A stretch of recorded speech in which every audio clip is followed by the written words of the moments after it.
我有看了你的书，觉得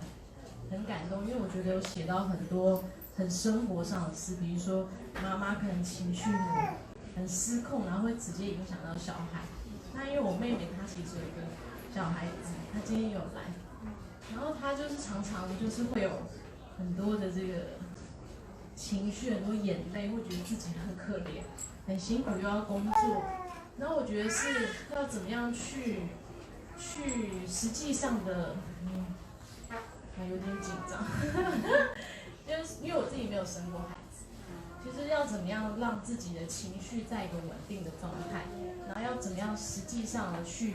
跟这个小孩连接，然后因为妈妈其实会有很多很多的生活上比较繁琐的部分，然后我觉得你有提到说，在书里面有提到说，其实很多妈妈很繁琐，她最后把这些东西变成是责任，而不是一种享受。对。那我后来发现身边很多的朋友，他们就是母亲，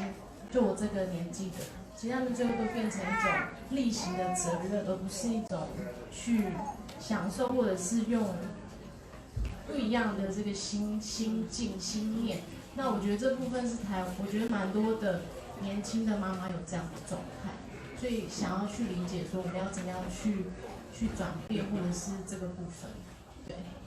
谢谢。你现在问的这个问题是一个好问题，就是所有年轻妈妈们都面临的这个问题，所以也其实就是我写这本书的愿心。我想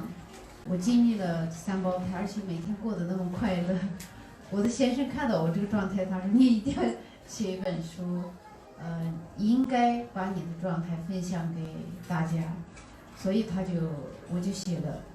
不是说我是个铁人，或者我不痛，我还是个痛啊，但是我怎么样的心态面对，这个很重要，心念，所有的一切都是心念。当我就是说这个痛来的时候，我不抗拒的时候，后来我写到我的快生的那个1个月是很辛苦的，尤其后面几周，后面1周我痛的整夜，其实好几次是整夜睡不着，那个痛翻身也翻不过来，因为74公斤，你想我现在50公斤，那我在70多了那么重的时候，那肚子大到简直前面像桌子一样，就走也走不动，但是我还是每天能走几百步吧，躺在床上简直就快把床压塌了一样的，我转身简直就辛苦的不得了。但是这样痛来的时候，我不抗拒，就非常重要。我如果觉得哎呀我太痛了，这怎么办？越紧张那个痛，你跟那个痛是抗拒的，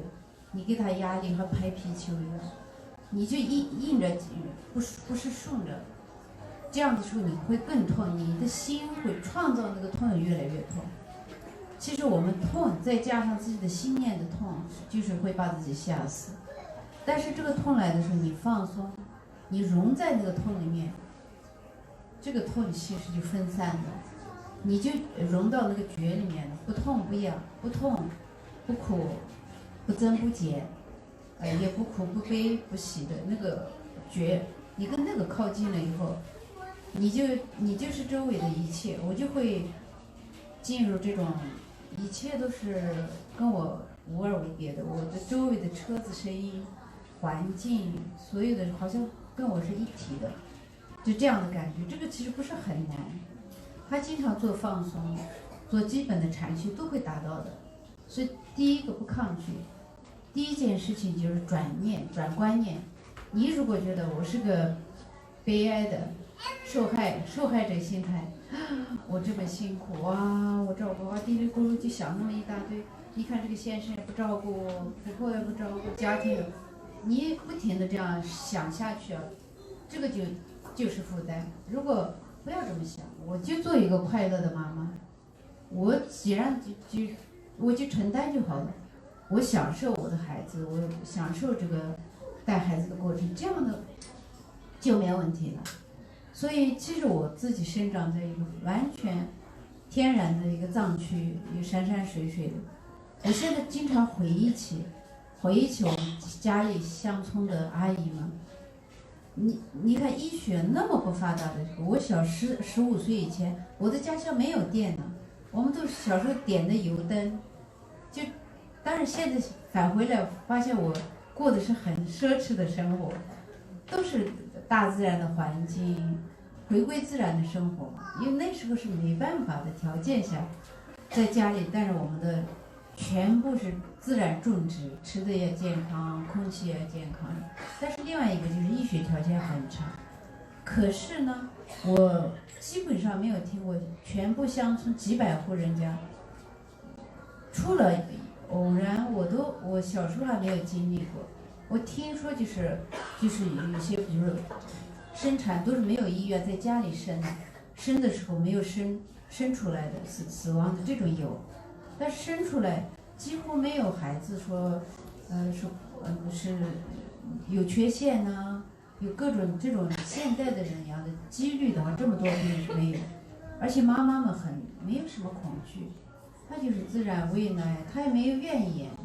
我觉得古代的妈妈她就没有怨言，觉得我就应该是这样的，这个是其实蛮重要的。其实她的心是很大的力量，有很大的力量，所以我都觉得现代的妈妈一定自己的心要很大很强，你才能够撑过去。我知道很辛苦，我书里也分享了，我很多很辛苦，挤奶的时候差点这样昏过去的都有，因为挤的时候好像昏倒的一样，但是我不觉得苦，我说我要养育我的孩子，我应该的，所以我觉得这个苦